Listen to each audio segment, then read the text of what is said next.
बहुत बार जब प्रैक्टिस करोगे तभी आप बिल्कुल परफेक्ट हो पाएंगे इसमें, ठीक है। चैप्टर इंपॉर्टेंट है, अभी और भी क्वेश्चन कराएंगे, ठीक है। और जल्दी हम लोग जो है पीवाईक्यू सीरीज और एमसीक्यू सीरीज को भी स्टार्ट करने जा रहे हैं। जिस तरीके से हम लोगों ने लास्ट सेशन में जो अभी बच्चों के एग्जाम हुए 2024 में, उनके लिए हम लोग एमसीक्यू सीरीज लाए थे, एसएसएन सेशन लाए थे 3 मार्क्स 5 मार्क्स, उसी तरीके से इस बार भी हम बच्चों के लिए एमसीक्यू सीरीज प्लस और भी जो बेहतर हो सकता है बच्चों के लिए वो यहाँ पे करने का प्रयास करें, ठीक है। तो आप लोग, hello dear student, welcome to Trigo Academy. I hope आप सब बहुत अच्छे होंगे, ठीक है ना, और अपनी पढ़ाई को एंजॉय कर रहे होंगे। तो आज बेटा हम लोग क्लास 10th की जो हमारी सीरीज है उस सीरीज में हम आ गए हैं चैप्टर नंबर 5, जो कि हमारा है अर्थमेटिक प्रोग्रेशन यानी कि एपी, ठीक है। इसके प्रीवियस से मैंने आपके चैप्टर नंबर 1 2 3 4 मैंने 40 क्वेश्चन तक आपको बेसिक इंट्रोडक्शन प्लस जो भी इंपॉर्टेंट क्वेश्चन थे उसको मैंने अच्छे से कवर कराया, ठीक है। एक एक टॉपिक मैंने आपका करा दिया। अगर आप चैनल पर नए हैं और आपने अभी तक उसको नहीं देखा तो पहले आप जाइए उस सीरीज को देखिए, देन यहाँ से कंटिन्यू करिए, ठीक है। तो देखिए चैप्टर जो हमारा है बेटा, जिसको हम लोग बोलते हैं अर्थमेटिक प्रोग्रेशन यानी कि एपी, ये हमारा चैप्टर काफी इंपॉर्टेंट है और बोर्ड एग्जाम में से काफी अच्छे अच्छे क्वेश्चंस आते हैं, ठीक है। तो चलिए सबसे पहले इसका एक इंट्रोडक्शन देखते हैं कि एपी क्या होता है बेटा। देखो बहुत ध्यान से समझना है यहाँ पर। देखिए जैसे आपसे कोई पूछता है कि एपी क्या होता है तो उसके लिए ध्यान रखेंगे यहाँ पे एक चीज। देखो बेटा, क्या अगर मुझे किसी को समझाना है कि अर्थमेटिक प्रोग्रेशन यानी कि एपी क्या है तो क्या है, देखो बहुत ध्यान से समझो। जैसे मैंने छोटा सा एग्जाम्पल लिखा, मैंने लिखा 1 2 3 4 5, ठीक है। ये तो ये क्या है बेटा, ये एक सीक्वेंस है। क्या है ये? सीक्वेंस है। मतलब जब आप नंबर्स को या किसी भी एक सीरीज को आप क्या करते हैं, एक पर्टिकुलर डेफिनेट ऑर्डर में लिखते हैं, उसे हम लोग क्या कहते हैं, उसे हम लोग सीक्वेंस कहते हैं, ठीक है। ये चीज अब आप देखिए, अगर मैं आपसे पूछूं कि इस पर्टिकुलर ऑर्डर में आपको क्या दिख रहा है तो आप बोलेंगे क्या कि अगर मैं 1 में 1 ऐड कर दूं तो क्या हो जाएगा, 2 हो जाएगा, ठीक है। और अगर मैं 2 में 1 को ऐड करता हूं तो क्या हो जाएगा, 3। इसी तरीके से मैं इसमें 1 ऐड करूंगा तो 4 और इसमें 1 ऐड करूंगा तो क्या आ जाएगा, 5। तो आपने ये देखा कि पर्टिकुलर जितने भी नंबर्स हैं तो इनके बीच में जो डिफरेंस है वो कितने का आ रहा है, 1 1 का आ रहा है। यानी कि आप 1 1 ऐड करते चले जाओ, आपको सीरीज लगातार मिलती जाएगी। अब अगर मैं इसके बाद कहता हूं क्या आएगा तो आप कहेंगे इसके बाद 6 आता है। अब हो सकता है किसी बच्चे ने ऐसे देखा हो क्या कि अगर मैं इससे 1 माइनस करूं तो क्या आ जाएगा, 5। यहां से 1 माइनस करूं तो क्या आ जाएगा, 4। यहां से 1 माइनस किया 3 और यहां से 2 और बेटा यहां से 1। तो आपने ये देखा कि इंक्रीजिंग और डिक्रीजिंग दोनों ही जो केसेस में जो हमारा जो डिफरेंस है बेटा वो कैसा है, सेम है। वो कैसा है, सेम है, ठीक है। तो यानी जब किसी पर्टिकुलर सीरीज में, ध्यान से समझेंगे, जब किसी पर्टिकुलर सीरीज में उनके जो टर्म्स होते हैं उनमें जो डिफरेंस होता है अगर वो हमारा कैसा आ रहा है, सेम आ रहा है, तो उस सीरीज को हम लोग क्या कहते हैं या उस सीक्वेंस को हम लोग क्या कहते हैं, उस सीक्वेंस को हम लोग कहते हैं एपी कहते हैं, ठीक है। ये चीज अब थोड़ा यहाँ पे एक चीज ध्यान देंगे क्या कि जो एपी में जो डिफरेंस होता है या तो वो आपका प्लस हो रहा होगा या फिर क्या हो रहा होगा, माइनस हो रहा होगा। इसमें मल्टीप्लाई या डिवाइड नहीं होता, ठीक है। जैसे यहाँ देखेंगे, थोड़ा सा देखिए, जैसे फॉर एग्जाम्पल मैंने आपसे कहा कि 2 4 8 और 16 ये मैंने लिख दिया, ठीक है। अब आप देखो जरा यहां से पैटर्न क्या हो रहा है कि अगर मैं 2 में 2 का मल्टीप्लाई कर दूं तो क्या मिल जाएगा, 4। और मैं 4 में 2 का मल्टीप्लाई कर दूं तो क्या हो जाएगा, 8। और यहां कर रहा हूं तो क्या हो रहा है, 16 हो रहा है, ठीक है। अब आपने देखा कि यहाँ पर क्या हो रहा है, यहाँ पर मल्टीप्लाई के टर्म्स में क्या हो रहा है, ये सीक्वेंस आपको इक्वल मिल रहा है, लेकिन ये एपी नहीं होगी, ठीक है। ये क्या होगी, ये एपी नहीं, क्योंकि देखिए एपी के लिए अभी मैंने आपको क्या बताया, या तो इंक्रीजिंग ऑर्डर में या डिक्रीजिंग ऑर्डर में टर्म्स के बीच में जो डिफरेंस है वो कैसा होना चाहिए, सेम होना चाहिए। देखिए अगर आप यहाँ से यहाँ तक देखोगे तो यहाँ पे क्या डिफरेंस है, -2 है, यहाँ क्या है, -4 है। ऐसे देखोगे तो यहाँ आपको मिलेगा +2, यहाँ मिलेगा +4, ऐसे आगे बढ़ता जाएगा तो यहाँ हो जाएगा +8, ठीक है। तो ध्यान देंगे बेटा कि जब प्लस माइनस में आपको जो डिफरेंस है टर्म्स के बीच में वो कैसा मिलता है, वो आपको इक्वल मिलता है या सेम मिलता है, तो वो होता है एपी। बट ये एपी नहीं है तो इसको हम लोग बोलते हैं क्या, जीपी। कि जब मल्टीप्लाई या डिवाइड करने पर आपको जो रेशियो मिलता है, ठीक है ना, वो कैसा होना चाहिए, सेम होना चाहिए, तो उसे हम लोग कहते हैं क्या, जीपी।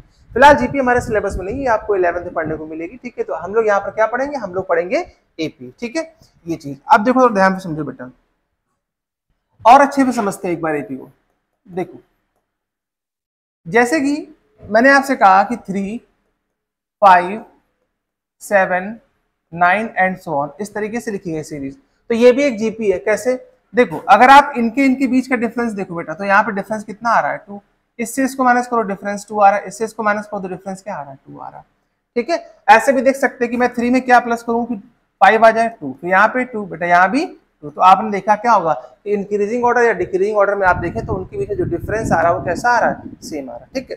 अब जो यहाँ पे जो इंपॉर्टेंट बात है वो क्या है, वो ये है कि जो जनरल टर्म होता है हमारे पास, ठीक है, जनरल टर्म होता है वो क्या होता है बेटा, उसको थोड़ा ध्यान से समझो यहाँ पे। ये आप कह सकते हो कि जनरल फॉर्म क्या होता है एपी का, जनरल फॉर्म क्या होता है एपी का, देखो ध्यान से समझिएगा। यहाँ पे मैंने लेट कर लिया क्या, कि लेट द फर्स्ट टर्म, ठीक है, let the first term of an A P equal to A. मैंने क्या किया कि जो फर्स्ट टर्म है उसको मैंने स्मॉल ए बोल दिया, ठीक है, और इनके बीच में जो डिफरेंस है बेटा, उस डिफरेंस को हम लोग बोलते हैं क्या, उस डिफरेंस को हम लोग कहते हैं कॉमन डिफरेंस। क्या कहते हैं उसको हम लोग, कॉमन डिफरेंस, यानी कि स्मॉल डी, ठीक है, ये चीज।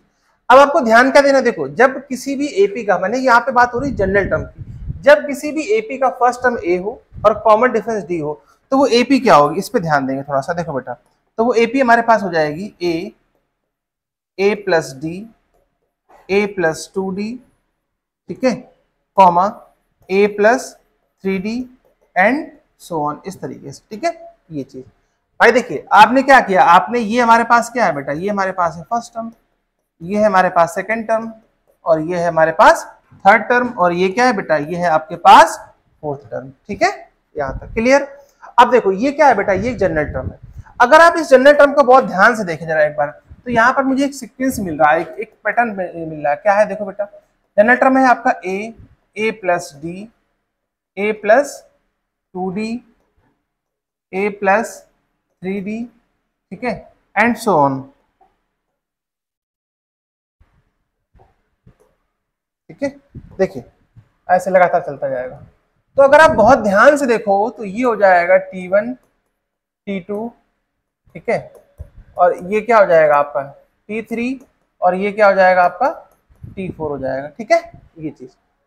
अब आपने एक चीज देखी कि यहाँ पर जिस भी टर्म की बात हो रही है, उस टर्म में जो d की वैल्यू है वो क्या हो रही है, वो एक कम हो रही है। देखिए हो रही कि नहीं हो रही, भाई देखिए जैसे T4 है हमारे पास, तो T4 में d क्या हो रहा है, 3 टाइम्स यानी 3d हो रहा है। ऐसे T3 है तो d क्या हो रहा है, देखो एक कम हो रहा है। ऐसे T2 है तो d क्या हो रहा है, एक कम हो रहा है। और देखिए T1 है तो यहाँ पे d 0 हो गया, भाई एक कम किया तो 0 हो जाएगा, ठीक है।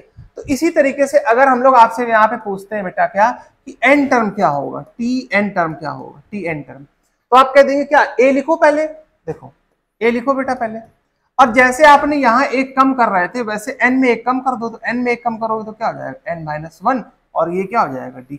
तो ये आपका पहला फॉर्मूला निकल के आ जाता है किसका, कि n term of an AP, किसी भी एपी का nth टर्म निकालना। ये स्टार्टिंग से बेटा, कि अगर आप स्टार्टिंग से किसी भी एपी का n टर्म निकालना चाहते हैं तो फॉर्मूला होता है a plus n-1 into D. देखिए एनसीईआरटी में इसको कुछ an भी बोल देते हैं, तो एक ही बात है वो, ठीक है, a plus n-1 into D, ये चीज, ठीक है, यहाँ तक an equal to a plus n-1 into D. इसको आप कुछ ऐसे भी लिख सकते हैं कि जब an लास्ट टर्म में कन्वर्ट हो जाता है तो ये हो जाता है a plus n-1 into D, ठीक है, ये चीज क्लियर बेटा। अब देखो इसी के बिहाफ पे जैसे सपोज मान लीजिए मैंने आपसे पूछ दिया कि T20 क्या होगा, T20 टर्म की वैल्यू क्या होगी, जनरल वैल्यू बतानी है, जनरल वैल्यू। तो आपको पता है 20 है तो एक कम कर लो, इसका मतलब क्या होगा, a प्लस 19d, तो जनरल वैल्यू होगी हमारे पास, ठीक है। सपोज मान लीजिए मैंने आपसे कहा कि T1000 की वैल्यू क्या होगी, तो क्या करेंगे बेटा, a प्लस, और इससे एक कम करोगे 999, और यहाँ क्या आ जाएगा, d आ जाएगा, ठीक है, ये चीज। तो चाहो तो ये वैल्यू डायरेक्ट यहाँ पुट कर सकते हो, या आप डायरेक्ट भी इसको सॉल्व कर सकते हो, ठीक है। तो आपको ध्यान क्या देना है, कि देखिए पहले मैंने आपको बताया एबी क्या होता है बेटा, कि जब टर्म्स के बीच में जो डिफरेंस है, ठीक है, या तो वो इंक्रीजिंग हो सकता है या डिक्रीजिंग हो सकता है। अगर वो सेम हो रहा है, कॉमन डिफरेंस सेम हो रहा है दो टर्म के बीच में, तो आप कह देंगे क्या होगा, वो क्या जाएगी, हमारी एपी हो जाएगी, ठीक है। प्लस याद क्या रखना है आपको, याद ये रखना है कि एपी का जो जनरल टर्म होता है वो क्या होता है, A plus D, A plus 2d, A plus 3d, इसका आप यूज करेंगे क्वेश्चंस के बीच में, ठीक है। और एक बात ध्यान रखिएगा बेटा, यहाँ पे नोट पॉइंट है वो भी ध्यान रखिए क्या, कि एपी किसी भी सीरीज को अगर आपको एपी बताना है तो उसके लिए मिनिमम आपके पास कितने टर्म होने चाहिए, ध्यान रखना बेटा इस चीज को, कि मिनिमम जो टर्म होने चाहिए हमारे पास वो कितने होने चाहिए, 3 होने चाहिए, मिनिमम टर्म 3, तभी आप बता पाओगे। कैसे, देखो यहाँ देखो ध्यान से समझना जरा एक चीज, देखो जैसे मैंने एक सीरीज ले ली 3, 5 और 7, मैं आपसे पूछूं ये एपी है, बिल्कुल एपी है। देखिए आपने क्या किया, आपने 5 से 3 को माइनस किया तो क्या आ जाएगा, कॉमन डिफरेंस यानी कि डी, और 7 से 5 को माइनस करेंगे तो भी क्या जाएगा, कॉमन डिफरेंस। इससे इसको माइनस करो कितना आएगा, 2, इससे इसको माइनस करो तो कितना आएगा 2, तो 2 इक्वल टू 2, यानी इनके बीच में जो कॉमन डिफरेंस है वो कैसा है, इक्वल है। तो आप कह सकते हैं ये क्या बन जाएगी, ये एक एपी बन जाएगी। ठीक है, बोलो यहाँ तक क्लियर है। चलिए अब इससे कुछ क्वेश्चन करते हैं तो और अच्छे से समझ में आएगा। ठीक है भाई, चलो देखो जरा देखते हैं। देखो आ जाइए यहाँ पर, स्टार्टिंग बहुत ही बेसिक क्वेश्चन से कर रहा हूं मैं। ठीक है, बहुत ही बेसिक क्वेश्चन से स्टार्टिंग कर रहे हैं। देखिए आपसे कहा गया कि find the next term of an AP. देखिए दो एपी यहाँ पे दी गई, ए पार्ट और बी पार्ट। आपसे पूछा गया कि इसमें नेक्स्ट टर्म क्या होगा। ठीक है, चलिए देखिए सबसे पहले तो देखो वही बात है ना कि आपको इसको ब्रेक करना आना चाहिए ठीक से। देखो जरा कैसे ब्रेक करेंगे। देखिए √7 में तो कुछ नहीं कर सकते, ऐसे लिखा रहेगा √7। अब परफेक्ट स्क्वायर में ब्रेक करो। 28 को कैसे लिख सकते हो, 28 को लिख सकते हो 4 इंटू 7 ऐसे। भाई 7 4 का कितना होता है, 28 ही तो होता है। ठीक है, ऐसे इसी तरीके से 63 को ब्रेक करो परफेक्ट स्क्वायर में, तो कैसे लिखोगे 9 इंटू 7 एंड सो ऑन। ये चीज क्लियर है बेटा यहाँ तक। अच्छा अब देखो ध्यान से, √7 और मुझे पता है कि 4 जो होता है बेटा ये किसका होता है स्क्वायर, 4 किसका स्क्वायर होता है, ये 2 का होता है, तो ये हो जाएगा 2√7। ठीक है, और 9 किसका होता है, 3 का, तो ये हो जाएगा 3√7। यहां तक तो क्लियर हो गया। अब आप बहुत ध्यान से देखो, क्या ये एक एपी है, बिल्कुल एक एपी। क्यों, देखो 1√7 2√7 3√7 एंड सो ऑन, इसी तरीके से चलेगा। तो अब मैं यहां मुझे बताना, अगर मैं यहाँ पे एक ब्लॉक बना देता हूं, देखना जरा ध्यान से समझना इस चीज को। देखिए अगर मैं यहाँ पे एक ब्लॉक बना देता हूं और आपसे पूछता हूँ कि इस ब्लॉक में आप क्या भरोगे, ठीक हो, तो जाहिर सी बात है अगर ये ब्लॉक आपको भरना है, ये वाला ब्लॉक फिल करना है, ठीक है, तो क्या करोगे, देखो ध्यान से समझो इस चीज को। देखिए यहाँ पे आ जाएगा 4√7, क्या आ जाएगा 4√7, यही तो आएगा। देखिए 1, देखो 1√7 2√7 3√7, यहाँ कितना आएगा 4√7। अब 4√7 को आप कैसे लिख सकते हो, इसको आप लिख सकते हो बेटा 4 को अंदर ले जाओ तो क्या हो जाएगा 16 इंटू 7। समझ गए कि नहीं समझ गए, ठीक है, ये चीज तो आप इसको मल्टीप्लाई कर लीजिए, आपका आंसर आ जाएगा। अब थोड़ा सा और समझना बेटा, यहाँ पे देखो अगर वो आपसे पूछता है कि फर्स्ट टर्म यानी ए की वैल्यू क्या है, फर्स्ट टर्म यानी कि ए की वैल्यू क्या है, तो आपने देखा जो फर्स्ट टर्म है वो हमारे पास क्या आ रहा है, √7 आ रहा है। क्या आ रहा है, √7। ठीक है, ये चीज। अच्छा अगर आपसे कहते हैं कि कॉमन डिफरेंस क्या होगा, कॉमन डिफरेंस डी की वैल्यू क्या होगी, तो आप क्या करोगे, प्रीवियस टर्म से सॉरी नेक्स्ट टर्म से प्रीवियस टर्म को क्या कर दो, माइनस कर दो। तो 2√7 से अगर मैं √7 माइनस करता हूं तो कॉमन डिफरेंस हमारे पास यहां से क्या आ जाएगा, √7 आ जाएगा। ठीक है, तो इस क्वेश्चन से आई होप आपको क्लियर हो गया कि कैसे हम लोग फर्स्ट टर्म कॉमन डिफरेंस को आइडेंटिफाई करते हैं और नेक्स्ट टर्म कैसे निकालते हैं। ठीक है, ये चीज। अच्छा अब देखो इसी के बिहाफ पे इसको भी करना है। ठीक है, तो वीडियो को पॉज कर दो, करना स्टार्ट करो इसको। ठीक है, अब देखो वही बात है ना बेटा कि आपको कैलकुलेशन आपकी फास्ट होनी चाहिए, नंबर्स को ब्रेक करना आना चाहिए कि कैसे परफेक्ट स्क्वायर में उसको ब्रेक करेंगे। ठीक है, चलिए आइए इसको भी देख लेते हैं कैसे ब्रेक करना है। देखो बेटा √18 को आप लिख सकते हो कैसे, 2 इंटू 9 लिख सकते हो ना, 2 इंटू 9 बाई 9 टू ही तो होता है 18। और इसको कैसे लिखोगे बोलो, 50 कैसे लिखोगे, 50 को लिखोगे 25 इंटू 2, ये चीज। ठीक है, ये चीज। अब देखो यहाँ एक बात समझ में आ गई कि √2 तो अगला भी क्या होना चाहिए, √2।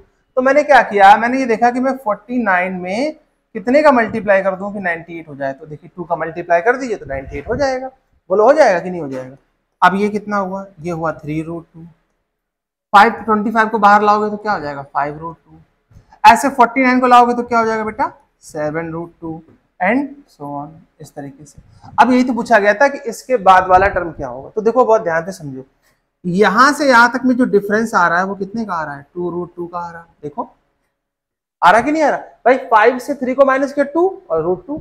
ऐसे बेटा यहाँ देखो जरा, यहां से यहां तक जो डिफरेंस है वो भी कितने का है, 2√2 का आ रहा कि नहीं आ रहा। तो देखिए बहुत ध्यान से देखो बेटा, ये हो गया आपका फर्स्ट टर्म और ये हो गया आपका कॉमन डिफरेंस। उसने क्या पूछा है कि अगला टर्म क्या होगा। तो देखो 3 5 7, तो ऑब्वियस सी बात है जो नेक्स्ट टर्म हमारे पास होगा वो क्या होगा, जल्दी से बता दो।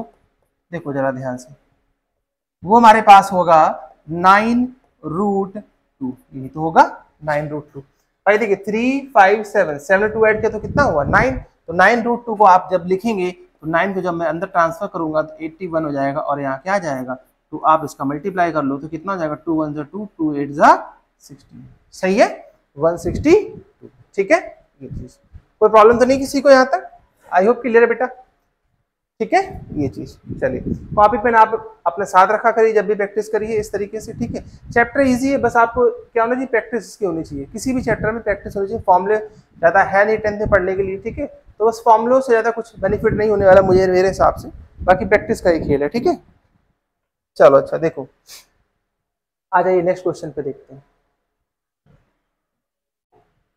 तो नेक्स्ट क्वेश्चन हमारे पास है ये रहा, देखिए नेक्स्ट क्वेश्चन हमारे पास क्या है बेटा कि find the value of A and B the numbers, find the value of A and B the numbers a, 925 b are in AP। अच्छा ठीक है, बहुत अच्छी बात है। देखिए यहाँ पे आपसे कहा गया है कि ये जो नंबर्स हैं ये किस में दिए गए, ये AP में दिए गए, देखो ध्यान से, यानी ये जो नंबर्स यहाँ से यहाँ तक लिखे गए हैं ये AP में है, बहुत अच्छी बात है।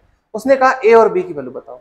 देखिए इसको कई लोग सोचते कि कुछ अलग मेथड से करें, कुछ भी नया ना सोचिए, अभी जो बताया वही दिमाग में लगाओ। क्या आपको पता है कि AP कब बनता है? AP बेटा जब बनता है जब कोई भी टर्म्स के बीच में या सीरीज के बीच में जो डिफरेंस है, जो कॉमन डिफरेंस है वो कैसा आ रहा, वो हमारा इक्वल आ रहा है, तो बस डिफरेंस करना। देखो जरा सीरीज को नोट करते हैं एक बार, देखो यार, देखो बेटा बहुत ध्यान से समझना, सीरीज क्या है, A, 9, 25 और B। चलिए डिफरेंस निकालते हैं, कॉमन डिफरेंस निकालेंगे तो 9 से A को माइनस करेंगे, तो 9 से A को माइनस कर दिया, ठीक। और अगर मैं 5 से 9 को माइनस कर दूं तो भी तो इसके इक्वल होगा, क्योंकि उसने कहा है ये एक AP है। बोलो समझ में आया कि नहीं आया? पर इससे इसको माइनस किया तो भी कॉमन डिफरेंस, इससे इसको माइनस किया तो भी कॉमन डिफरेंस। चलिए माइनस करते हैं, तो ये हो जाएगा 9 माइनस A इक्वल टू 25 से 9 को कर लो माइनस, तो मेरे पास क्या बचा बेटा 16, तो माइनस A इक्वल टू क्या आ जाएगा यहाँ से 16 और ये माइनस 9, तो माइनस A इक्वल टू बेटा यहाँ से इसको माइनस कर लो जरा, कितना आएगा 16 से अगर मैं इसको माइनस करता हूँ यहाँ पे, तो देखिए इसको माइनस करेंगे तो मेरे पास हो जाएगा 6 यहाँ निकल जाएगा और 7 हो जाएगा, यानी A की वैल्यू जो है वो हमारे पास क्या आ जाएगी -7। A की वैल्यू क्या आ गई बेटा हमारे पास -7 आ गई, ठीक है, यहाँ तक क्लियर है। अच्छा अब बहुत ध्यान से समझिए, अब देखिए लास्ट वाले 3 को देखो, लास्ट वाले 3 को अगर देखिए मैं लास्ट के 3 लिखता हूँ कि 9, 25, B आर इन AP, भाई AP में है भाई, सीरीज है तो आप कोई भी पार्ट ब्रेक कर सकते हो। चलिए इससे इसको माइनस करते हैं, तो अभी मैंने माइनस किया था, 25 से 9 को माइनस कर लो, ठीक है, 25 से 9 को माइनस कर लो, इसके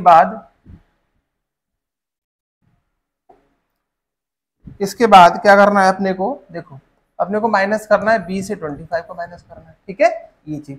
अब इसको जब माइनस करेंगे 25 से 9 को तो क्या बचेगा 16, और यहाँ पर क्या हो जाएगा 25, तो B की वैल्यू क्या आ जाएगी आपके पास 25 प्लस 16, ऐड कर लो कितना हो जाएगा भाई, देखो ध्यान से, ये हो जाएगा आपके पास 41, ठीक है ये चीज।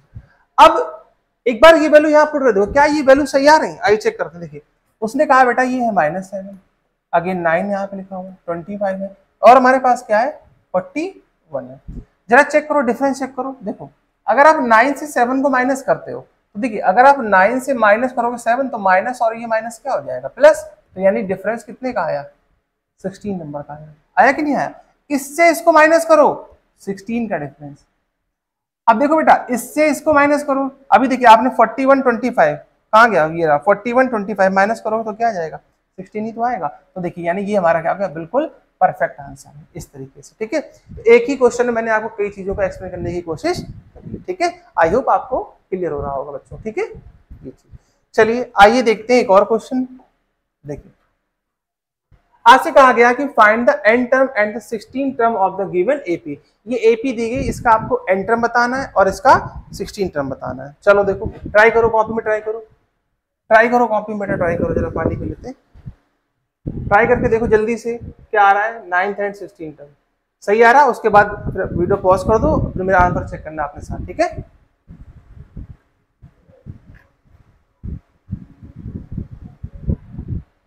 देखो सबसे पहले तो आप ये देख लीजिए कि आपको सीरीज में क्या क्या दिया गया है।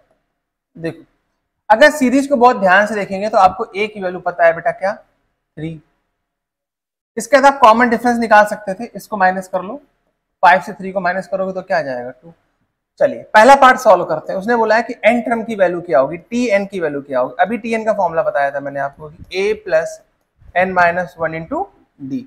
चलिए इसको सॉल्व करते हैं। A की वैल्यू क्या है बेटा 3 प्लस n मुझे नहीं पता, कोई बात नहीं, d पता है, यहाँ रख लो, ठीक है। तो ये क्या हो जाएगा, tn equal to 3 plus 2n minus 2। तो यहाँ से देखिए tn की वैल्यू क्या आ जाएगी, ये आ जाएगी आपके पास 2n प्लस 1, ठीक है। तो पहला तो सॉल्व हो गया भाई, 3 से 2 को माइनस कर लो, 1 बचा, यहाँ लिखा 2n, तो 2n प्लस 1, तो पहला तो सॉल्व हो गया। चलिए, उम्मीद करता हूँ पहला सभी का सही होगा। सेकंड देखते हैं, सेकंड पार्ट क्या है बेटा। सेकंड में उसने पूछा है कि T16 यानी 16 टर्म क्या होगा। अभी मैंने बताया था कि अगर 16 टर्म निकालना है तो a लिखो प्लस 16 से एक कम कर लो, उतने ही d हो जाएंगे, तो 15d। a की वैल्यू क्या थी हमारे पास 3 प्लस 15 इंटू डी की वैल्यू क्या थी 2। तो सॉल्व कर लो बेटा, ये कितना हो जाएगा 15 2 जा 30, तो आंसर हमारा क्या आ गया 33, ठीक है। तो बेसिक क्वेश्चन था, आसान है, कर सकते हैं यहाँ तक, ठीक है। तो उम्मीद है सभी का आंसर सही आया होगा। चलिए, बहुत अच्छी बात है। आइए देखते हैं नेक्स्ट क्वेश्चन को। नेक्स्ट क्वेश्चन क्या है बेटा, अब इस बार अपने को निकालना क्या है बेटा, 25th टर्म निकालना, ठीक है। 25वां टर्म क्या होगा, आइए देखिए, फिर से वही बात हो गई, ए निकालना है अपने को। ए क्या मतलब हुआ, फर्स्ट टर्म। फर्स्ट टर्म क्या दिया गया -5। अच्छा चलो, -5 आ गया, कॉमन डिफरेंस पे गौर करो। क्या है कॉमन डिफरेंस बेटा, देखो -5/2 से, और अपने को माइनस करना, तो यहाँ पहले से माइनस लगा हुआ है, तो माइनस और ये माइनस मिलकर क्या हो जाएगा, प्लस हो जाएगा, ठीक है। चलो सॉल्व करो जरा, डी को सॉल्व करो, कितना जाएगा 5 2 जा 10, और 10 से 5 को माइनस करोगे तो क्या बचेगा 5, तो यहाँ कितना हो जाएगा 5/2। तो देखो ए भी आ गया और डी भी आ गया। अब जब ए और डी मालूम हो जाता है तो किसी भी सीरीज में आपसे कोई भी टर्म पूछे, आप उसको चुटकियों में बता सकते हैं, बता सकते हैं कि नहीं बता सकते, ठीक है। 25th की बात करते हैं बच्चों। देखो 25th का मतलब क्या हुआ, a प्लस 24d, यही तो हुआ। देखो भाई जरा देखते चलो एक बार।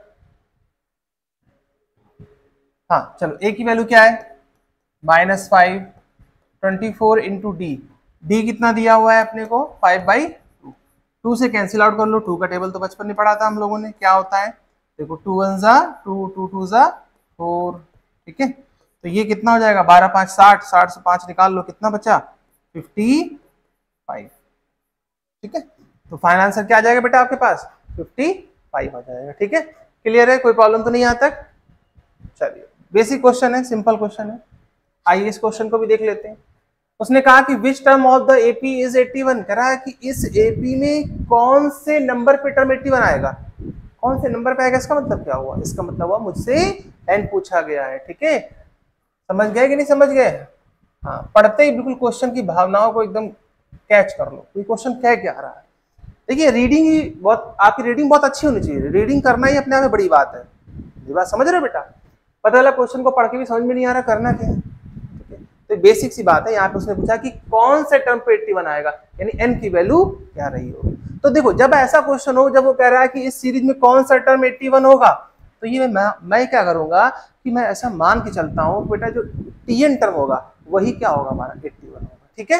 ये चीज तो मैंने यहाँ पे लेट कर लिया, मैंने लेट कर लिया क्या कि जो an टर्म होगा हमारे पास वही क्या हो जाएगा, वही 81 हो जाएगा, या tn टर्म ही क्या हो जाएगा 81 हो जाएगा, ठीक है।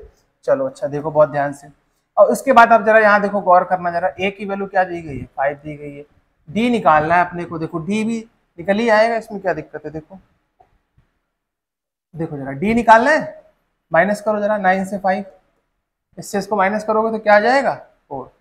चलो ये तो छुपी हुई जानकारी को हमने प्राप्त कर लिया, ठीक है। चलो लगा दो फॉर्मूला, वही tn an का जो लगाना हो, जो तुम्हें अच्छा लगे। एनसीईआरटी वाले an लिखते हैं, बाकी RDRS में आपको tn भी मिल जाता है। चलो यहाँ रखो बेटा, 81 इक्वल टू a की वैल्यू 5 प्लस n तो फाइंड आउट करना है, कोई बात नहीं, d की वैल्यू दी गई है 4, ठीक है। चलिए 5 को इसमें लाके माइनस करो तो कितना बचेगा 76, और n माइनस 1 4, कैंसिल आउट कर देंगे बच्चा, तो 4 1 जा 4, और यहाँ कितना कह हुआ 3, तो 3 4 9 जा 36, n माइनस 1 इधर भेज दो, तो n की वैल्यू क्या हो गई 20।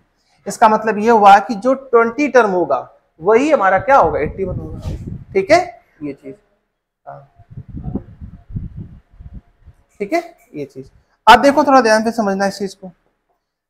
इसको क्रॉस चेक करना है बच्चों, क्रॉस चेक करना, ठीक है। कैसे करेंगे क्रॉस चेक, देखो क्रॉस चेक करना, देखो एग्जाम में नहीं बोले क्रॉस चेक करने को, ये तो हमारे आपके बीच की बात है, एग्जामिनर को नहीं बताना है, ठीक है। देखो क्या मुझे क्रॉस चेक करना है कि क्या मैंने आंसर सही निकाला है, ठीक है। तो अभी आपने जो शॉर्ट ट्रिक लगाई T20 बोलो जल्दी से, a प्लस एक कम कर लो 19D, a की वैल्यू क्या करनी है अपने को, a की वैल्यू दी गई है 5 प्लस 19 इंटू डी कितना दिया गया बच्चों 4 दिया गया, तो 5 प्लस जरा मल्टीप्लाई करो 9 4 जा 9 4 जा 9 4 जा 9 4 जा 76 और 76 और 5 क्या होता है बच्चों 81 होता है। देखिए परफेक्ट आंसर है कि नहीं, हमने क्रॉस चेक कर लिया, किसी को बताया भी नहीं, चुपचाप चेक कर लिया, ठीक है ये चीज। चलिए आइए अगले क्वेश्चन पे देखते हैं। अगले क्वेश्चन क्या है हमारे पास, is 51 a term of an AP, कह रहा है कि क्या 51 इस एपी का टर्म होगा, क्या 51 इस परिवार का सदस्य है, आइए चेक करते हैं, ठीक है। अब परिवार का सदस्य तो उन्हीं की जगह दिखना चाहिए, चलिए आइए देखते हैं। देखो बेटा अगर मैं ए को देखता हूं, कलर चेंज करते हैं, देखो अगर मैं ए देखता हूं बेटा यहां से ए, तो ए की वैल्यू क्या हो जाएगी 5 हो जाएगी। कॉमन डिफरेंस अगर मैं डी निकालता हूं तो डी से यानी इसको माइनस करने का, तो कितना आ जाएगा 3, सही है यहाँ तक, चलो ये बिल्कुल सही है। कह रहा है कि क्या 51 इसका एक टर्म है, चलो मैं मान लेता हूँ कि ये 51 है वो इसी परिवार का हिस्सा है, ठीक है, इसी फैमिली से आता है। चलो मैंने यहाँ पे लेट कर लिया कि जो एन टर्म होगा ना, एन टर्म वही हमारा क्या हो जाएगा, वही 51 हो जाएगा। चलो जरा जल्दी से फॉर्मूला बता दो, Tn equal to A plus N minus 1 into D, ठीक है। तो मैं Tn के प्लेस पे क्या रखूंगा 51, ए की वैल्यू पता ही है बेटा 5 प्लस एन माइनस 1 और डी कितना है हमारे पास D3 है, ठीक है। इससे इसको माइनस करेंगे तो 51 से अगर मैं 5 को माइनस करता हूं तो हो जाएगा 46 और ये हो जाएगा n माइनस 1 इंटू 3, ठीक है ये चीज। अब एक चीज देखो, अगर मैं इससे इसको डिवाइड करता हूं, मैंने ऐसे लिखता हूं 46 डिवाइड बाई 3 और इधर क्या आ जाएगा माइनस में इधर चला जाएगा +1। तो अगर मैं इसको और सॉल्व करता हूं तो 3 1 3 तो 49 और ये बाई 3 इक्वल टू 10, यही तो आया। अब आप बहुत ध्यान से देखो तो 3 से 49 जो है वो 3 से डिवाइड होगा ही नहीं, मेरी बात समझ रहे हो, तो आंसर आ जाएगा पॉइंट में, यानी हो जाएगा 3 1 3 और यहाँ कितना जाएगा 3 6 18 1 कैरी 3 3 9 एंड सो ऑन, ऐसे चलता जाएगा। अब आप ये बताओ जरा, जब n की वैल्यू तो पॉइंट में आ रही है, n की वैल्यू क्या आ रही है पॉइंट में आ रही है, तो बताओ जरा इसमें कहाँ पे वो नंबर है, क्या 51 तुम्हें आपको नजर आ रहा है कहीं भी, आप बताइए कहीं नजर आ रहा है 51, गलत है, ये फ्रैक्शनल नंबर बन रहा है, ठीक है ना, तो ये गलत हो जाएगा। इसका मतलब आप क्या लिख देंगे, इसका आंसर क्या आ जाएगा, नहीं भाई कि 51 जो है वो इसका टर्म नहीं होगा। क्यों नहीं होगा, क्योंकि आप देख रहे हैं कंप्लीट डिवाइड हो नहीं रहा और यहाँ पर कोई भी हमारे पास डेसिमल नंबर दिया नहीं गया, कोई नंबर पॉइंट में है क्या, कोई पॉइंट में नहीं है भाई, 5 8 11 14 लगातार बढ़ रहा है नंबर, तो पॉइंट में तो ऐसा कोई नंबर आ नहीं रहा, ठीक है ये चीज। चलो देखिए ये भी इंपॉर्टेंट है, एग्जाम में कई बार पूछा गया कि which term of the AP is the first negative term, कह रहा है कि इसमें से ऐसा कौन सा है जो पहला नेगेटिव टर्म है। अच्छा नेगेटिव तो होगा ही होगा, क्यों, क्योंकि देखो सीरीज घट रही है 24 21 8 15, अब ऐसे आगे बढ़ते जाओगे तो कभी ना कभी 0 के बाद क्या आ जाएगा नेगेटिव आ जाएगा, तो बस वही बताना है कि फर्स्ट नेगेटिव टर्म क्या होगा, ठीक है। अच्छा अब आपको पता है कि अगर नेगेटिव टर्म की बात हो रही है इसका मतलब क्या हुआ बच्चों, इसका मतलब ये हुआ कि Tn की वैल्यू क्या होगी 0 से छोटी होगी। ये बात तो मानते हो कि नहीं मानते हो, एग्री कर रहे हो, ठीक है, कि जो Tn होगा वो क्या होगा 0 से छोटा होगा, ठीक है, बहुत बेहतरीन बात है। Tn का फॉर्मूला भी आपने पढ़ रखा है बचपन से बेटा, क्या कि a plus N minus 1 into D, ठीक है। a की वैल्यू देखो जरा क्या है 24 प्लस n, तो मुझे बताना ही है कौन सा टर्म होगा, डी देखो जरा, इससे इसको माइनस करोगे तो निगेटिव में आएगा बेटा, ठीक है, हाँ निगेटिव वैल्यू रखनी है, ठीक है, क्योंकि देखो आप 21 से इसको माइनस करो तो सीरीज घट रही है, तो कॉमन डिफरेंस होगा वो निगेटिव में आएगा। इन सबको उधर भेज देते हैं या मल्टीप्लाई कर लो पहले, चलो देखो पहले मल्टीप्लाई कर लेते हैं, तो ये हो जाएगा -3n और प्लस का 3 लेस देन 0, सॉल्व कर लो इसको, देखो यहाँ कितना हो जाएगा, ये हो जाएगा अपने पास 24 और 3 27, ठीक है, इसको उधर भेजेंगे तो ये हो जाएगा 3n इक्वल टू -27। अब देखो थोड़ा सा एक यहाँ पे छोटा सा रूल होता है क्या, कि जो लीनियर इनइक्वालिटी होती है अगर उसमें दोनों तरफ माइनस हो रहा है, तो अगर आप माइनस से डिवाइड करते हैं दोनों तरफ, ठीक है ना, या मल्टीप्लाई करेंगे तो जो साइन होता है ना, साइन ये क्या होता है, ये रिवर्स हो जाता है, ठीक है, तो थोड़ा सा याद रखना है इस चीज को, साइन रिवर्स हो जाएगा, तो यहाँ से n की जो वैल्यू होगी वो क्या आ जाएगी 9 आ जाएगी कि नहीं आ जाएगी। इसका मतलब क्या हुआ, उसने कहा कि जो n की वैल्यू है वो बड़ी है 9 से, यानी n इज ग्रेटर देन 9, तो जब 9 से बड़ा होगा तो 9 से बड़ा क्या होता है बेटा, 10 होता है। इसका मतलब कि जो फर्स्ट नेगेटिव टर्म होगा वो कौन सा होगा, 10 होगा। कौन सा होगा बेटा, वो 10 होगा। अच्छा, अब मन में लग रहा होगा पता नहीं सही आया कि नहीं आया, बिना किसी को बताए चेक कर लेंगे। देखो कैसे, देखो Tn की वैल्यू उसने कहा कि 10, तो T10 चेक करते हैं। T10 की वैल्यू बोलो a प्लस 9d। अच्छा, a की वैल्यू क्या थी हमारे पास, 24, बहुत अच्छी बात है, प्लस 9 इंटू डी की वैल्यू अपन लोगों ने क्या निकाली थी, -3। ठीक है, तो 24 और 9 3 27। तो देखो पहला टर्म क्या आ गया, -3, यानी फर्स्ट नेगेटिव टर्म जो होगा वो 10th वाला होगा। और आपसे पूछे कि वो है कौन सी वैल्यू, तो वो कौन सी वैल्यू जाएगी, -3। इससे इसको माइनस कर लेंगे, -3 हो जाएगा। ठीक है, ये चीज क्लियर है भाई। तो इस तरीके से करेंगे इस क्वेश्चन को। अच्छा क्वेश्चन है, इंपॉर्टेंट भी है। ठीक है, इंपॉर्टेंट क्वेश्चन है, बोर्ड एग्जाम में कई बार पूछा गया आपको। ठीक है, ये चीज तो ध्यान रखेंगे कैसे करना है। अभी और भी तरीके वही बताऊंगा, फिलहाल अभी एक तरीके पे काम करते हैं पहले। ठीक है, पहले एक को सीखेंगे फिर और सीखेंगे। चलिए आइए नेक्स्ट क्वेश्चन देखते हैं, ये भी अच्छा क्वेश्चन है। If the seventh term of an AP, देखो लिखते जाओ लिखते जाओ लिखते जाओ, कॉपी उठा लो लिखते जाओ। देखो T7 की जो वैल्यू है वो क्या है, 1/9 है। बहुत अच्छी बात है। और उसने क्या कहा है, देखो और उसने कहा है कि जो T9 है, देखो बहुत ध्यान से समझना, T9 की जो वैल्यू है वो क्या है, 1/7 है। तो कह रहा है कि फाइंड द T63rd टर्म क्या होगा। चलिए देख लेते हैं। देखो T7 की वैल्यू 1/9 है, इसका मतलब क्या हुआ, T7 की वैल्यू होती क्या है, एक कम कर लो, a प्लस 6d। ठीक है, ऐसे T9 है तो एक कम करो बच्चा, देखो एक कम कर लो, अरे लाइन को छोटा कर देते हैं थोड़ा सा। देखो एक कम करते हैं तो ये हो जाएगा a plus 8d equal to 1/7। ठीक है, ये चीज। अब ये बताओ ये क्या हो गया बेटा, ये हो गई आपकी एक तरीके से लीनियर इक्वेशन। हो गई कि नहीं होगी लीनियर इक्वेशन, हो गई लीनियर इक्वेशन। भाई आपको a और d निकालना, क्या नहीं निकाल पाओगे, बिल्कुल निकालोगे। अगर मैं इन दोनों को सॉल्व कर देता हूं, देखिए मैंने क्या किया कि मैंने इक्वेशन 1 से इक्वेशन 2 को माइनस कर लिया।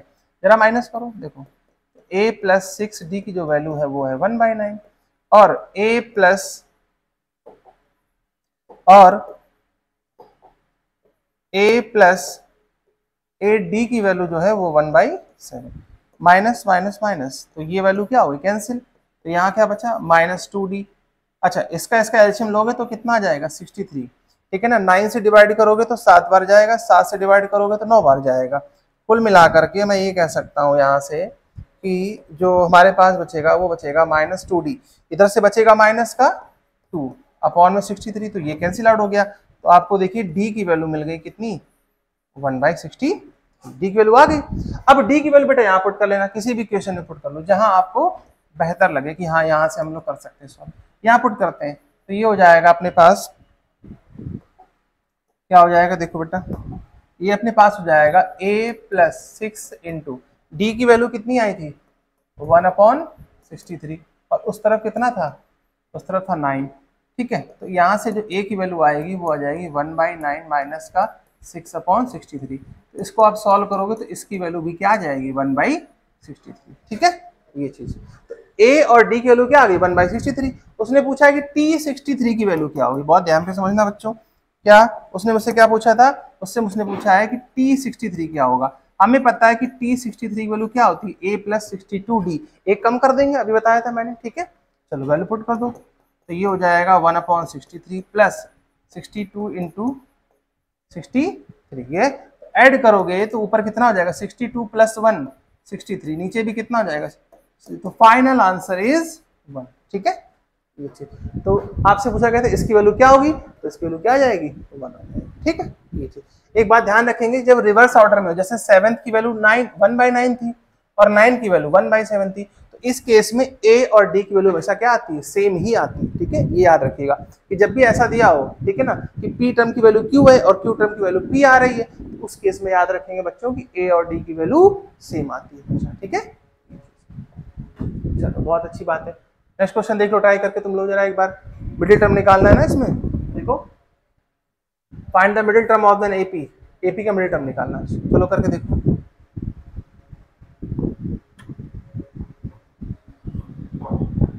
गर्मी बहुत हो रही भाई। क्या करेंगे इसमें, देखो मिडिल टर्म को देखते ही तुम्हें याद आना चाहिए क्या, क्लास 8 9 10 जिसमें आप पढ़ते थे मीडियन। ठीक है, पहले ये तो निकालो कि इस सीरीज में टर्म्स कितने हैं, अब वो टर्म कैसे आ रहे हैं, ऑड आ रहे हैं या इवन आ रहे हैं, पहले इस पे बात करेंगे। ठीक है, देखो पहले आप चेक करो बेटा, पहले आप ये चेक करो कि सीरीज में हमारे पास, देखो ये जो सीरीज दी गई ना, हमारे पास ये जो सीरीज दी गई है, ये जो सीरीज दी गई है, इस सीरीज में कितने टर्म दिए गए हैं। देखो अगर हम यहाँ पे सीरीज में टर्म निकालना चाहते हैं तो फर्स्ट फॉर्मूला क्या होता है, T N equal to A plus N minus one into D.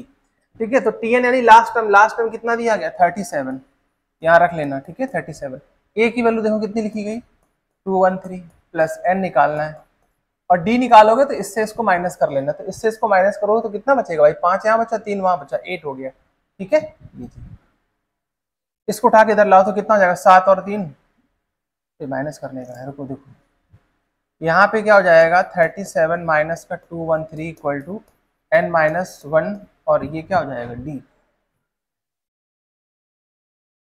हाँ कुछ गलत हो रहा है, क्या गलत हुआ है, गलत ये हुआ है कि जो कॉमन डिफरेंस है वो निगेटिव है ना, क्योंकि जब इससे इसको माइनस करेंगे तो हमारे पास यहाँ पे जब इसको माइनस करेंगे तो 5 होती है ना, निगेटिव का 8 बचेगा और माइनस का 8 हो जाएगा, ये चीज। ठीक है, चलो अच्छा, अब देखिए इससे इसको माइनस करना है तो 37 से इसको मतलब इसको माइनस कर लो तो कितना हो जाएगा, 13 के साथ गया तो 6 बचेगा, और यहाँ पर कितना बचा भाई, यहाँ बचा अपने पास है 20, तो 176।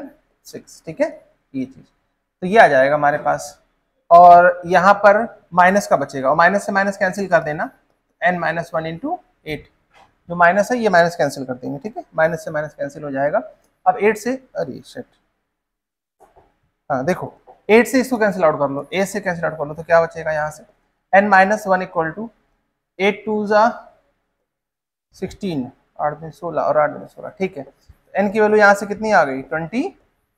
ठीक है, ये चीज ठीक है भाई, सही है बिल्कुल, देखिए परफेक्ट है भाई, ए पता था, डी पता था, लास्ट टर्म पता है, आपने क्या किया टीएन के प्लेस पे उसका यूज किया और यहाँ से ये निकाल लिया कि इस कंप्लीट सीरीज में हमारे पास जो नंबर ऑफ टर्म्स है वो क्या है 23। अब देखो आपको पता है कि जो 23 है वो कैसा नंबर है, वो आपका ऑड नंबर है, कैसा नंबर है, ऑड नंबर है, और ऑड नंबर में आपने मिडिल टर्म निकालने का फॉर्मूला पढ़ रखा था कि नहीं पढ़ रखा था, क्या था बेटा n+1/2 टर्म, यही तो पढ़ा था। चलो जरा अप्लाई करो, n की वैल्यू कितनी है 23, तो 23 + 1/2 टर्म, इसका मतलब कितना हुआ 24 का आधा कितना होता है 12, यानी कि 12th टर्म। ठीक है, तो जो हमारे पास मिडिल टर्म होगा वो कौन सा टर्म होगा, वो 12th टर्म होगा, तो 12th टर्म की वैल्यू जो होती है वो क्या होती है, निकाल लो जरा, T12 की वैल्यू क्या होती है a + 11d, a की वैल्यू क्या है हमारे पास है, देखो a की वैल्यू है 213 प्लस 11 इंटू डी, और d तो निगेटिव था हमारे पास। ठीक है, ये तो 213 माइनस का 88, बच्चों माइनस कर लो इसको। ठीक है, चलिए इसको माइनस करते हैं तो यहाँ कितना जाएगा 13, 13 से 8 जाएगा तो क्या बचेगा 5, और यहाँ हो जाएगा 20, 20 से 8 जाएगा तो मेरे पास बचेगा 12। ठीक है, तो जो फाइनल आंसर आएगा मिडिल टर्म का वो कितना आ जाएगा 125 आ जाएगा, कितना आ जाएगा 125 आ जाएगा। ठीक है, क्लियर है यहाँ तक सभी, ठीक कोई दिक्कत तो नहीं। अच्छा अब एक चीज और समझना थोड़ा सा, यहाँ पे एक बात को बहुत गौर से, और एक बात आप नोट कर लें यहाँ पर। ठीक है, छोटे से बॉक्स में देखिए क्या कि ये तो एक पूरा मेथड मैंने आपको बताया, ठीक, पर होता क्या है कि जैसे मान लीजिए आपसे पूछा था उसने क्या कि मिडिल टर्म क्या होगा इस एपी का, तो जब भी किसी भी एपी का मिडिल टर्म निकालना हो तो आप देखो आप क्या करो कि आप फर्स्ट और लास्ट को ऐड कर लो, फर्स्ट लास्ट को ऐड करो, देखो तो ये कितना हो जाएगा 213, और इसमें मैं कितना ऐड कर रहा हूँ 37 ऐड कर रहा हूँ। ठीक है, तो जब इसको ऐड करेंगे तो कितना हो जाएगा 7 और 3 10 हो जाएगा, 3 और 1 4 4 5, और ये और इसको कर लो 2 से डिवाइड, तो आपका आंसर आ जाएगा 125। देखिए 125 आ गया। ठीक है, ये इस तरीके से तो फर्स्ट एंड लास्ट को ऐड करेंगे 2 से डिवाइड कर देंगे 125, इसका क्या जाएगा मिडिल टर्म की वैल्यू हो जाएगी। ठीक है, एमसीक्यू में थोड़ा सा फास्ट करने के लिए इसको हम लोग देख सकते हैं। ठीक है, ये चीज चलो आ जाओ, देखो उसने कहा है कि if the m times the mth term is of an AP is equal to n time of this, तो ये दिया हुआ, देखो सिंपल है क्वेश्चन, पहले इसकी लैंग्वेज को समझो। यहाँ पे लैंग्वेज में क्या कहा गया, देखो उसने कहा कि m times the mth term, मतलब क्या हुआ m times of tm equal to यहाँ देखो बच्चों n times of nth term, मतलब n times of nth term ये आपस में इक्वल है। तो मुझे क्या शो करना है, मुझे शो करना है कि टी एम प्लस एन की वैल्यू क्या होगी, 0 होगी। मतलब ये हुआ कि टी एम प्लस एन क्या होना चाहिए, वो 0 होना चाहिए। ठीक है, चलो आ जाओ, तेजी के साथ फॉर्मूला खोलते हैं और सॉल्व कर डालते हैं। ठीक है, तो रुको कलर चेंज करते हैं, मजा नहीं आ रहा। देखो यहाँ क्या हो जाएगा बच्चों, यहाँ हो जाएगा एम, टी एम का फॉर्मूला आपको पता ही है, A plus M minus 1 into D. अच्छा हाँ, एक चीज और देखो, ये वो लाइन आप लिखी ना अपनी एग्जीक्यूटिव लाइन है क्या, कि लेट द सीरीज, जो सीरीज एपी दी गई उसका फर्स्ट टर्म ए है and the common difference is D, तो वो तो आप लिख लेंगे वैसे, आई थिंक तो आप एक्सपर्ट हैं। ठीक है, ये चीज तो ये हो जाएगा एन, और टी एन की फॉर्मूला क्या होता है बेटा, A plus N minus 1 into D. ठीक है, ये चीज, ये फॉर्मूला ओपन कर लिया। ठीक है, एक सेकंड सही है, एन, हाँ ठीक है। चलो देखो अब मल्टीप्लाई कर लो इसका अंदर, तो ये हो जाएगा ए एम प्लस, देखिए तो यहाँ पर जब मैं मल्टीप्लाई करूंगा तो ये हो जाएगा एम स्क्वायर डी। भाई देखो डी का भी करना है और एम का भी कर लो, तो एम स्क्वायर डी माइनस का कितना हो जाएगा एम डी इक्वल टू, इस एन का अंदर मल्टीप्लाई करा लो तो ये हो जाएगा ए एन प्लस, इसमें कराओगे तो ये क्या हो जाएगा एन स्क्वायर डी और माइनस का एन डी। ठीक है, ये चीज। अब जितने भी टर्म है सबको इस तरफ ट्रांसफर कर लो। ठीक है, और सेम टर्म वाले को सेम के साथ रख दो। अगर आप जब इसको इस तरफ लाओगे तो माइनस हो जाएगा, अब माइनस में आपने देखा ए कॉमन मिला है, तो मेरे पास क्या बचा एम माइनस एन प्लस। अच्छा इस तरह क्या लिखा हुआ, इधर लिखा हुआ एम स्क्वायर डी माइनस, इधर इसको लाओगे तो ये क्या हो जाएगा एन स्क्वायर डी। यहाँ लिखा हुआ है माइनस का एम डी और ये आएगा तो प्लस का एन डी हो जाएगा, और उधर क्या बचेगा 0। सही है बच्चा लोग, देखो ध्यान से समझना, A bracket M minus N plus, अगर मैं इन दोनों से डी कॉमन करता हूं तो मेरे पास क्या बचा M square N square minus, जरा यहाँ गौर करो, जरा यहाँ से अगर मैं माइनस का डी कॉमन करता हूँ, यहाँ से माइनस का डी कॉमन करता हूँ तो यहाँ क्या बचेगा, यहाँ बचेगा एम माइनस एन, ये तो बचेगा एम माइनस एन, ये तो बचेगा हमारे पास। ठीक, अब आप बहुत ध्यान से देखो बेटा, यहाँ भी एम माइनस एन है, यहाँ भी एम माइनस एन और यहाँ भी एम माइनस एन, क्यों, क्योंकि ये फॉर्मूला होता है ए square minus B square, A plus B A minus B. तो मैंने क्या किया कि मैंने m माइनस एन कॉमन कर लिया, तो मेरे पास क्या बचा, मेरे पास बचा a प्लस, यहाँ प्लस बचेगा यानी कि m प्लस n, और यहाँ क्या बचेगा बेटा, यहाँ माइनस और d दोनों तरफ से कॉमन कर लिया तो ये d कॉमन हो गया, तो इधर क्या बचा 0। एक सेकेंड, और यहाँ d हो गया और इस तरफ क्या बचा 0। ठीक है, समझ में आया, देखो m माइनस एन कॉमन चला गया तो यहाँ क्या बचा a, और a स्क्वायर माइनस बी का फॉर्मूला क्या होता है a plus B A minus B, तो a माइनस बी तो बाहर आ गया, बचा क्या a प्लस बी, और यहाँ से d कॉमन किया तो यहाँ क्या बचा -1। अब जरा ये देखो, अगर मैं m माइनस 1 को m0 करूंगा तो m किसके बराबर हो जाएगा n का, लेकिन उसने कहा कि ये बात पॉसिबल है नहीं, क्वेश्चन में लिखी गई है, यानी इसको आप क्या कर देंगे, निगलेक्ट कर देंगे कि m जो है वो n के इक्वल नहीं होगा। अब बचा क्या ये, अब इस पे बहुत ध्यान से देखो बेटा, बहुत ध्यान से देखेंगे इसको। हमारे पास क्या बच रहा है, हमारे पास बच रहा है A M plus N minus D equal to 0, यही तो बच रहा है। देखो देखिए ध्यान से, अब यही तो फॉर्मूला होता है टी एम प्लस एन का। देखो ए प्लस एन, एन की जगह क्या लिखोगे एम माइनस 1 डी, देन इसको आप लिख सकते हो टी एम प्लस एन, और ये किसके बराबर हो जाएगा 0 के। तो यहां से आप लिख सकते हो क्या बेटा, हैंस प्रूव्ड। बताओ समझ में आया, अच्छे से क्लियर है, यहां तक बिल्कुल परफेक्ट है, तो ये आपका प्रूफ हो गया। ठीक है, चलिए बहुत अच्छी बात है। और क्वेश्चन है क्या अपने पास, देख लेते हैं एक बार स्लाइड में।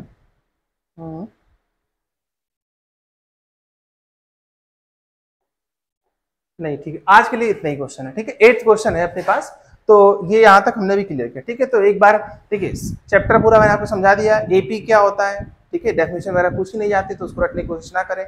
ये समझिए कि जब सीरीज है तो टर्म इक्वल है तो एपी हो जाएगा। ठीक है, कॉमन डिफरेंस इक्वल है तो।